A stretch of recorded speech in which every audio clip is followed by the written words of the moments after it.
All right, let's go ahead and get going. Thank you, everyone, for joining us this afternoon. My name is Margaret Moore. I'm the Deputy Director of Communications at DWR.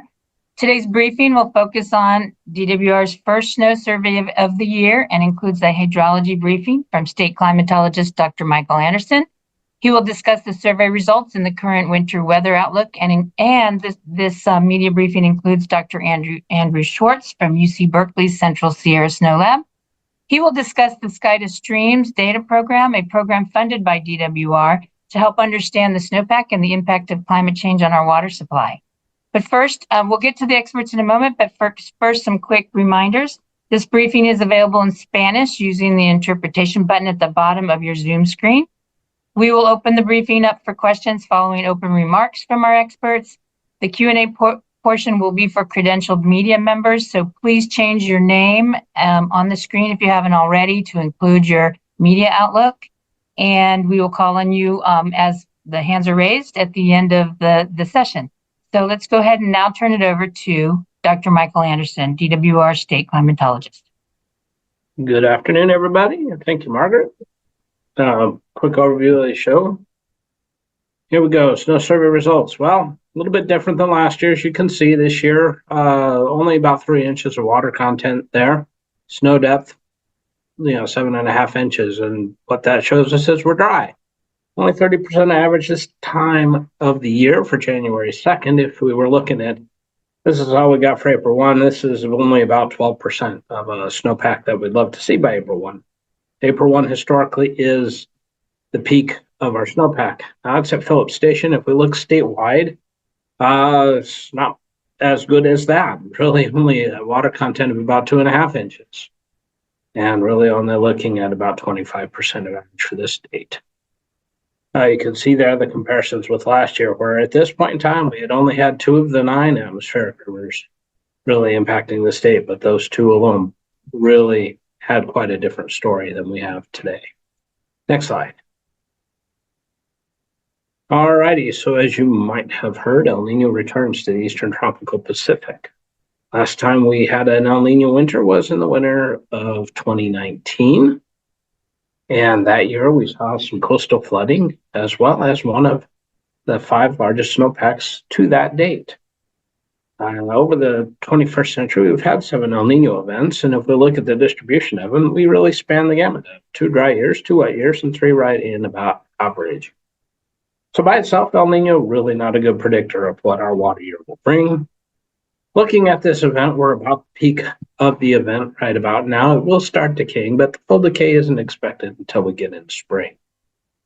That said, El Nino by itself, while it drives a lot of the variability of our winter weather, it is not the only piece of the puzzle.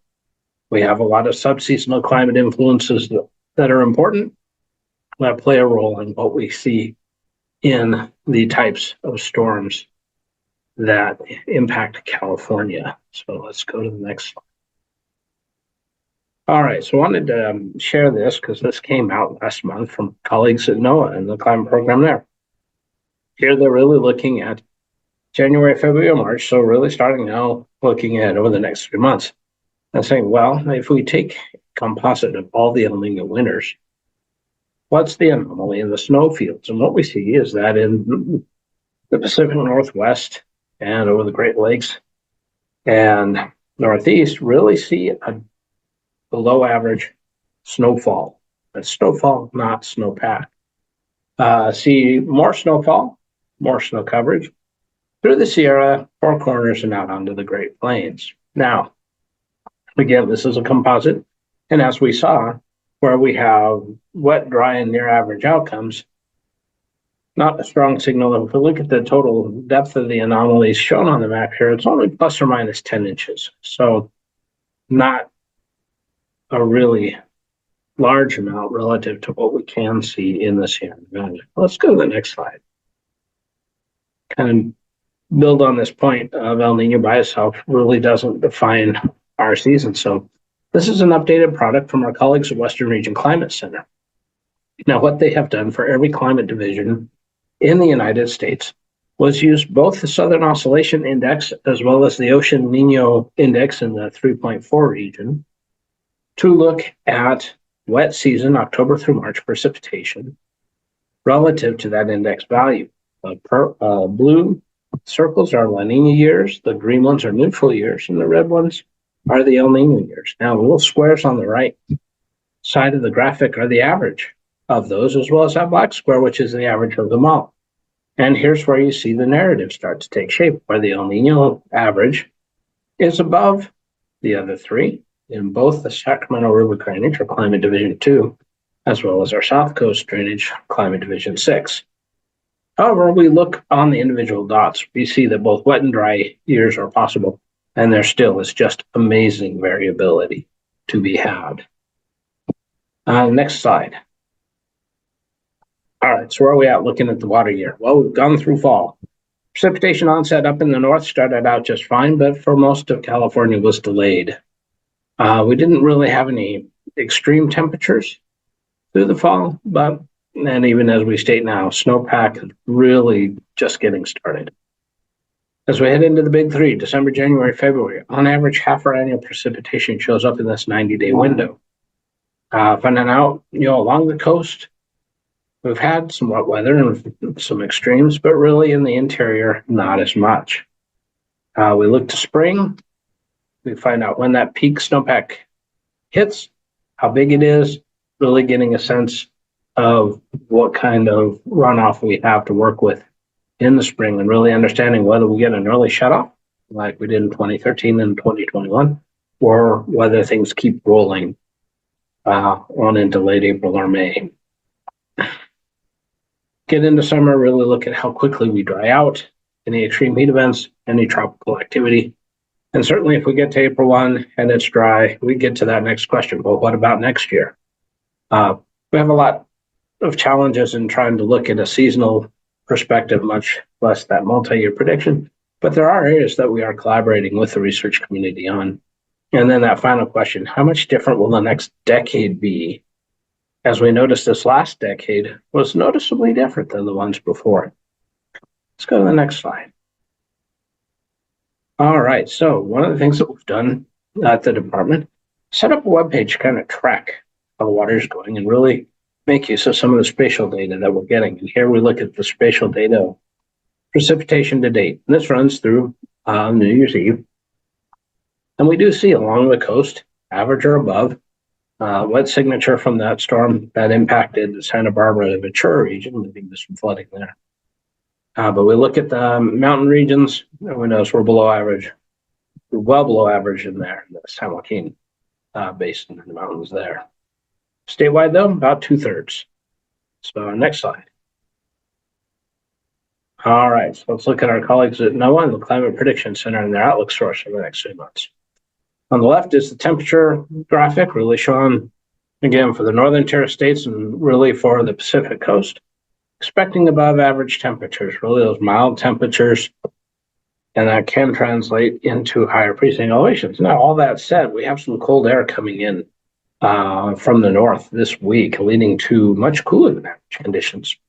So again, this is a whole as an average over the 3 months, does not reflect any individual events that we'll be seeing.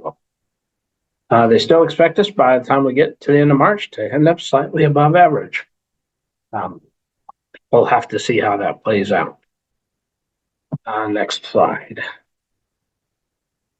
All right, so I want to just kind of talk about a lot of the work that we have been doing to really look and see what we can do in observations, modeling, and helping our forecasts and our decision support for water management. So we have a lot of programs in play, some airborne reconnaissance, both for the snowpack as well as atmospheric rivers, really getting a better sense of spatial picture of what the state of the watershed is. We use some models to help us with that, understand how the snowpack's evolving, when it's ready to melt, and how that melt will move into the streams and rivers, through the reservoirs. We're working with our reservoirs in coordinated operations and forecast-informed operations as we work to manage for that does show up best we can. One of the things that we did last year really took advantage of that extreme wet that we had, was really working at finding ways to make connections to get some groundwater recharge in place. And so we really want to build on that. And identify how we fold in both the surface and the subsurface together. So a lot of work going on in this and the continued development of these tools and resources. And a lot of that comes with collaborating with our research partners, which makes a great transition to our next slide, where I get to introduce Dr. Andrew Schwartz, the director of the Central Sierra Snow Lab. Maybe. Andrew, there we go. All right, Andrew, take it away. Thank you, Mike. Good afternoon, everyone. My name is Andrew Schwartz. I am a lead scientist, manager, and director of the UC Berkeley Central Sierra Snow Lab.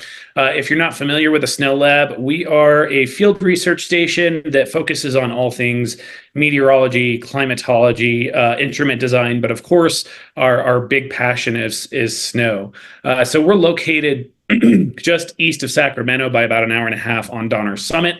Our main lab building consists of a 3-bedroom cabin in Soda Springs, kind of out in the middle of the woods that you can see on the left there. On the top right, you can see our study site where we have a lot of instrumentation. We really have 3 focuses. Monitoring and operations. So we're constantly doing measurements, including manual measurements of the snowpack up and around Donner Summit, as well as doing one of the snow courses for DWR at Onion Creek. And we actually have, as far as we're aware, the longest global record, or longest record globally, of snowpack depth, maximum depth, and snowfall. It goes all the way back to 1878, as you can see down there on the bottom left. So absolutely remarkable amount of data on that. We also do a lot of research and development in terms of understanding the physics of snow, how that turns into our water resources, and how to better manage that. So we tend to use this research to operations term because we really want our research to help folks like DWR in better managing water and in helping develop their forecasts and things of that nature. And then, of course, we also focus on teaching in academia. So I'll touch base on that a little bit at the end of the presentation, but those are our 3 main focuses. Next slide. There it is. So one of the more exciting and big infrastructure investments in the lab that we've done with DWR is the sky to stream system. So it's named because from the moment that we have snow or rain fall out of the sky until the moment it goes down into our reservoirs and stream flow, we're going to have a measurement of it. And this is one of the most comprehensive measurement and instrumentation platforms in the world for this type of work. And this was actually just finished being installed back in July. And so now we're doing our first testing of this. You can see on the right, these are our logger boxes. They're kind of messy in this photo, but this is where all of our instrumentation data is being fed into from the tower on the in the center there. So we've got about 20 to 25 new instruments that were put out on this tower in what is effectively the biggest investment of Snow Lab infrastructure in probably 3 or 4 decades, if not longer. One of the new instruments, or maybe devices, better description, is in the left photo there. That's a hemispheric camera that you can go to now to look at the conditions of landfalling atmospheric rivers and snowstorms in real time at the lab. So we're hoping people take advantage of that to figure out what conditions are going on and maybe even track us doing the 8 a.m. and 4 p.m. measurements daily as well.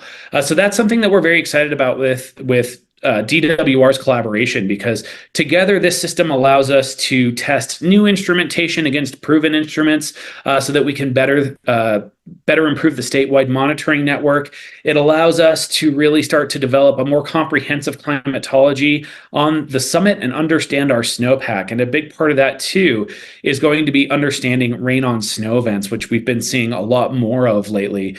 So these big rain on snow events, they can kind of go one of 2 ways. Either they can load up our snowpack with water and contribute to additional snow water equivalent, which is what we saw last year at the end of December, or they can rapidly melt our snowpack and cause catastrophic flooding at times, as we've seen in the past as well. So really understanding those is a priority between in the partnership between DWR and the Snow Lab. Next slide, please.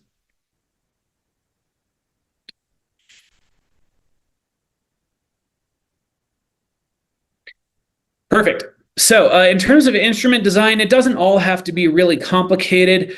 These are also photos from some of the work that we're doing with DWR, primarily on the right there. This is a low-tech solution to looking at what we call the snowpack cold content. When we look at trying to model how soon the snowpack's going to melt, when that water is going to get to our reservoirs, we really need to understand how the temperature varies within the snowpack and what that temperature is, because that tells us how much energy needs to go into the snow to melt it. Unfortunately, with the big snowpack that we have here in the Sierra, anytime we try to deploy a sensor into it, it tends to get crunched, it's damaged, they don't do a very good job. This is something that we've been trying to find a solution to for decades and decades in the snow world.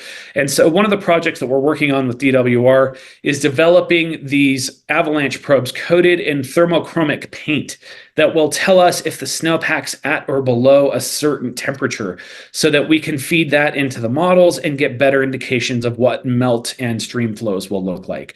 So just as kind of some background on these photos, on kind of the second photo to the left, that's this avalanche probe stuck in the snowpack near the lab, where we're testing to see if this thermochromic paint actually changes colors. As you can see from the little vials of it in the top right and then in the center on the bottom, you can see that it does. It's kind of a white pinkish color if it's going to be above -1 degree Celsius, so about 30 degrees Fahrenheit, or it's a red color if it's below that. And so we can tell kind of vaguely what it's going to be based off of whether or not those paints change colors. And you can see those painted on the snow probes on the right. And the changes in those too. So not every solution that we're trying to work on detecting snowpack conditions has to be super high tech. Sometimes it's just as simple as putting what is effectively a mood ring on an avalanche probe. Next slide, please. Along with the development of this instrumentation and working towards better measurement, we're also trying to help develop better decision support tools and really look at climate change trends. The first I'm going to discuss is on the left. It's kind of a complicated looking graphic, but this goes back to our work on rain on snow. In order for reservoir operators, flood managers to do a better job and have a better handle on events, they have to be given the right information because their job's hard enough as it is with maybe having incomplete information. So we're trying to develop tools and flow charts that can really work on saying, when we look at these stations measuring out in the field during this rain event, these are the conditions we're seeing, and this is what you can expect from stream flows and potential flood hazards. And so this is some work that we did in conjunction with Anne Hagley in her paper in 2022 to look at potential decision-making tools for these rain on snow events that can be used by water managers. In terms of climate trends, you can see that in the image on the right. This is a graph of basically the fraction of snowfall versus the fraction of rainfall in any given month over the last several decades, going back to 1978. And we can see some notable trends. First, I should mention the fraction of snowfall is the blue stars, fraction of rainfall is the green dots. And when we look at these and their trend lines, you can clearly see that snowfall is declining in about every month, and rainfall is increasing. The only month we're not seeing that in is in February. But this really shows us that our snow season is getting shorter. We're going to have to plan for shorter periods of snowpack and the complications that may bring with our management of water resources. Next slide, please. As far as research and academics, yes, we are run by UC Berkeley, but our teaching doesn't stop there. We are embarking on a new program with the Department of Water Resources to develop a new class, kind of a 3 to 5 day intensive class to get both DWR employees, maybe federal or other state employees, and really just anybody that wants better information on how to measure, monitor, and model the snowpack. We're developing this class with them and are hoping it takes off probably a year from now. But a lot of what we do at the lab is trying to help give information to our partners for best management and measurement practices. And we're really doing that by getting into academics as much as we can and helping bring in anybody that wants to learn up to the Snow Lab. So we also focus a lot on the development and teaching of snow surveys. So of course, earlier today, and that's what we were primarily focused on, but everybody has to learn somewhere. So we're also kind of the teaching branch of the snow survey program, so to speak, so that we can get new people in that know how to measure the same way as the old people, and we can really keep an eye on our water resources and the trends that are developing in that. Next slide, please. That's about it for me. Shameless self-plug on this last slide. For more information, that QR code on the right will go to our YouTube live stream at the site. And any of the 3 social media pages at the bottom is a good spot to follow us at. We have updated numbers for the Snow Lab in terms of our snowpack and snowfall at our website, which is cssl.berkeley.edu. And with that, happy to take any questions. Thank you, Dr. Schwartz and Dr. Anderson. So for right now, we'll go ahead and open up to Q&A. We're going to be using the hand raising function. So, and by those who raise their hand first, please make sure and have your media outlet available for Q&A. And I don't see anybody right now. Haley Smith for the LA Times, you can go ahead and unmute and ask your question.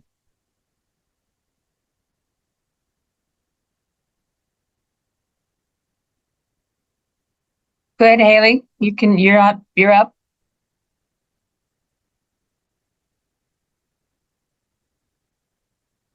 Can you unmute?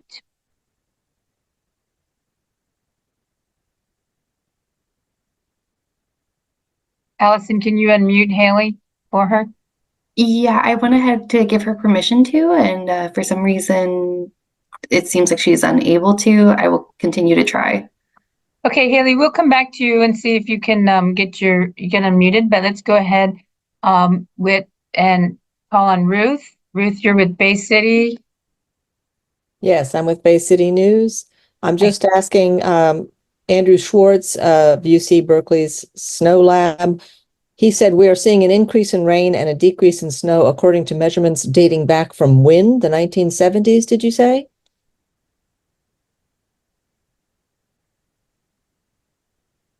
Go ahead and unmute too, Andrew.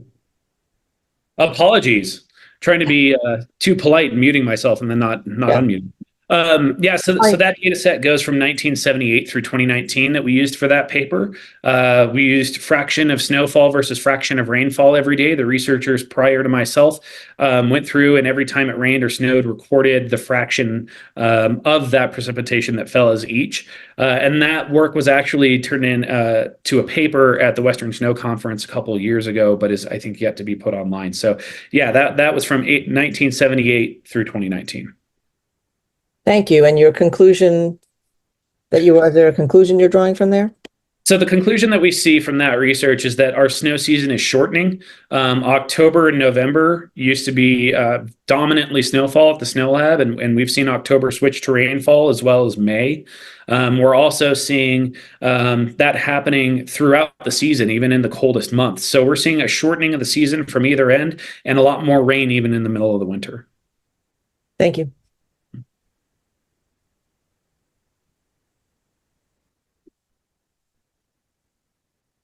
Okay, let's go ahead and see if Haley Smith can unmute now. I think for some reason, some people are having trouble.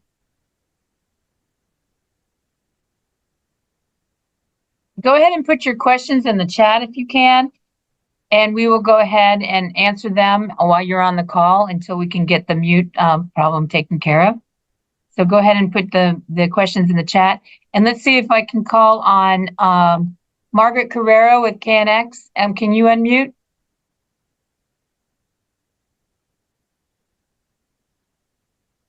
Can you hear me? Yes, we can. Yay. Okay, very good. Yeah. Excellent. Happy New Year to everyone. Thank you so much. Couple quick questions. First, for gosh, I forgot his name already. My goodness, our climatologist. Dr. Mike Anderson. Yes, Mike, sorry about that. How concerning is today's first snow survey results, in your opinion? And you were also talking about the NOAA outlooks, mentioning that they expected by the end of March for us to be slightly above average. Were you talking about rainfall there? Well, it's overall precipitation. And that looks for January, February, March. So that doesn't account for everything that's happened to date. We often get slow starts to our water year. Andrew pointed out it's seeing a drying in the fall. So again, we're only about 1/3 the way through the big 3 months, and a lot can change. We certainly saw how quickly things changed last year. That's why I pointed that a lot of the subseasonal influences now play a bigger role than simply looking at El Nino as the driver of our winter weather.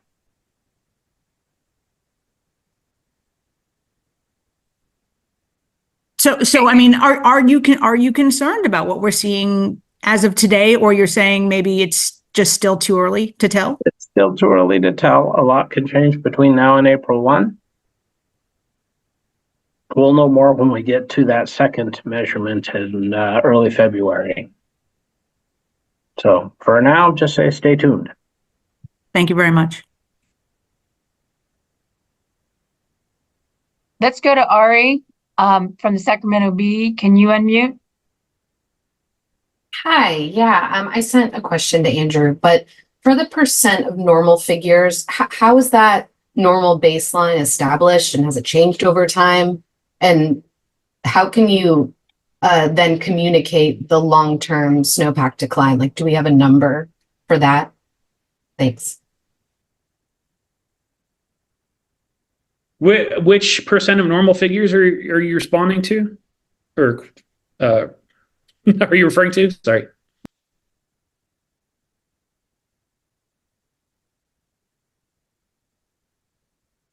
All right. Hi, yeah, I can unmute now. Just the 25% of normal snowpack statewide for this time of year.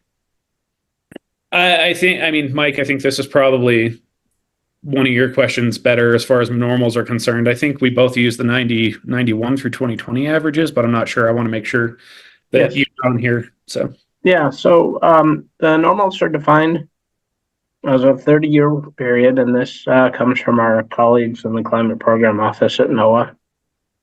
And they're updated once a decade. Now, the challenge between just looking at the normals that they define are complicated by the fact that on occasion they pick a different way to compute the normals. And so you can't just look at the number by itself each decade and say, yeah, this is what's happening. You really need to go back, find a common data set like Andrew's team did, and the daily data quality, really we can only get back to about 1978. To look at what's happening on the daily level. Prior to that, really in climatology, we looked at monthly values, and that's where with the monthly data, you can get a lot further back. So what we're seeing, we're seeing decreases, but they aren't to the point that we're saying everything has changed, because the other component that we deal with is this wild variability, looking at not only year to year, and we've dealt with this for a long time. And go back to 1977, one of the driest years at the time, 1978, one of the wettest years. And we've seen that replay. And certainly in the last decade, we seem to only pick either the extreme wet, extreme dries. In fact, we've only had one year in the last 10 where we hit near normal for the seasonal values. So one of the things, you kind of have to find that consistent data set. We can't really use just the defined normals that NOAA provides us once a decade. Yeah, and to tag on to what Mike said too, I'm glad you brought up the extreme annual variability too, because we can put numbers on roughly how much it's changed over the last 4 or 5 decades, but realistically, that doesn't necessarily tell us what it's going to be like in any certain year, because we, as Mike mentioned, very rarely ever hit normal or median or average or whatever you want to call it conditions in this state. So it's a little bit complicated because it varies so much from year to year. But all we can say, we can dig more into that. I can send you a copy of the paper if you are interested, because I do think we had some more analysis on what those numbers were. But just in general, it has been decreasing. Thank you. Thank you very much. I'm going to go ahead and ask Haley Smith a question that she put in the chat. She said, could you talk a little more about the role of warmer temperatures on our snowpack and water supply? Can we expect to see more rain than snow this year because of El Nino? And if so, how does that change how the state manages our supply? Mike, I would start with you. Yeah, so let's start there with, again, for the seasonal outlooks that NOAA provides, they're looking at really having on average. So if we average over those 90 days, where do we end up with that little square? Is it above the mean or below the mean? They're saying we're likely going to end up above the mean. More days than not will be warmer than average. Certainly, we're going to find out this week. Everything, finding some really good cold air coming in. And that really points to the fact that it is storm to storm dependent on the character of the storm, where the low pressure originates, the air it entrains into it, whether it's warm or cold, and the air it's driving, whether it's more tropical in nature or more colder out of the Gulf of Alaska.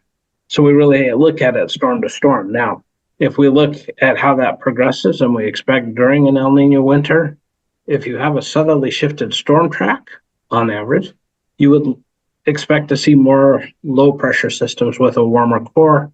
That would lead to a higher snow line. We might see a difference, say, from 4,000 feet up to 6,000 feet. But again, it's going to vary quite a bit, as we're going to find out with this next series of storms really dropping in out of the Gulf of Alaska, because we have an anomalous high pressure system hanging out in the Pacific right now that's really dictating the storm tracks. Anything else you want to jump in with, Andrew, or is that pretty good? I mean, I think as far as, what you can expect, I mean, typically, we don't see, as Mike mentioned earlier, we have the split between precipitation from the last 7 El Nino years, 2 above average, 2 below, and 3 around average. We have very similar numbers at the Snow Lab for El Nino years as far as the split. 5 of our highest snowfall years have been El Ninos. 4 of our absolute lowest snowfall years have been El Ninos. So there's no solid, trend there, at least at the Snow Lab. What we do see is warmer than average temperatures, and speaking solely for our location, realistically, this time compared to last year, we have seen a number of storms that probably would have been cooler and been snowfall that have been rainfall. That's not necessarily something that we can always expect, because there are always subseasonal conditions, as Mike pointed out. But broadly going into the season, we do expect a little bit more rain for that reason, that we do see warmer temperatures because of El Nino. So we always hope for more snow up at the lab. The snow is its own reservoir, so it can present challenges for managing the state's water supply when we have it coming in as rain rather than snow. But you just kind of have to deal with what you're dealt. That's the key, being able to manage whatever it comes in, however it comes. Thank you both. Let's go to Rob McMillian with KABC TV. Can you unmute? Yeah, you can. We see. There we go. There you go. Now I'm allowed to. It was Yep. interesting looking at some of those graphics. Michael said that, the 7 El Ninos this century, 2 have been high precip, 2 have been low, and then 3 have been right in the middle. And then Andrew was just saying 5 of our highest ever snowfall totals were during El Nino weather patterns, and 4 of our lowest were also during El Nino weather patterns. My question is, where does this year's El Nino rank as far as how strong it is compared to some of these others? And perhaps that's irrelevant, but maybe it isn't. Right. Well, in terms of its strength, it has hung right on that threshold between moderate and strong, right around 2 degrees Celsius above average. And we're seeing it kind of really hang in there. So that puts it among the stronger ones that have been 2 degrees. That's kind of that threshold that you really see some of the bigger ones in history. 20th century, we looked 83 and 98, two big ones from the latter part of last century. Really strong years, water wise.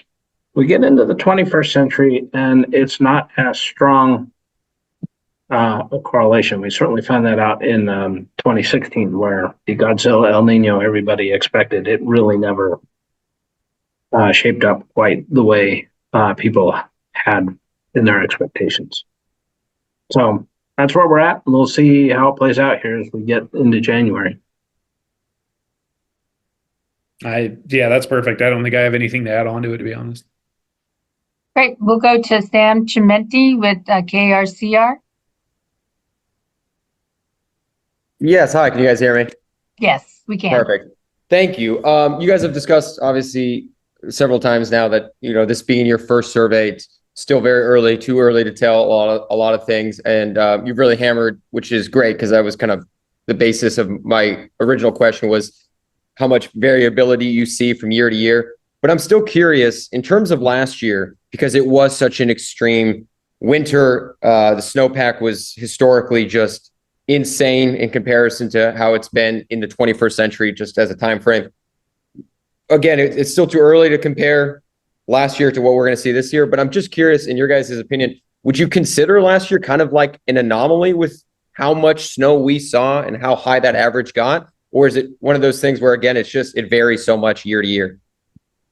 No, I would definitely classify last year as an extreme anomaly. We really had some unusual events line up that created those windows where we had a lot of really extreme activity, and then we had these windows where absolutely nothing was happening. And this period of really wet, really dry, really wet, really dry, or within year variability was definitely on display last year. And what we're seeing this year more, not quite the strength of either wet or dry, but everything kind of being a little bit subdued. And that's why when we talk about really looking at the character of each storm as it comes in, but we also look at the timing and pace of those storms, how quickly they're coming in and how big they are, that really help us set up how the water year is going to shape out. Yeah, speaking from the Snow Lab's perspective, again, primarily focusing on Donner Summit and the snowfall around there. It's the second biggest winter that we had ever encountered as far as snowfall, going back to 1946. The only larger winter was 1951, 1952.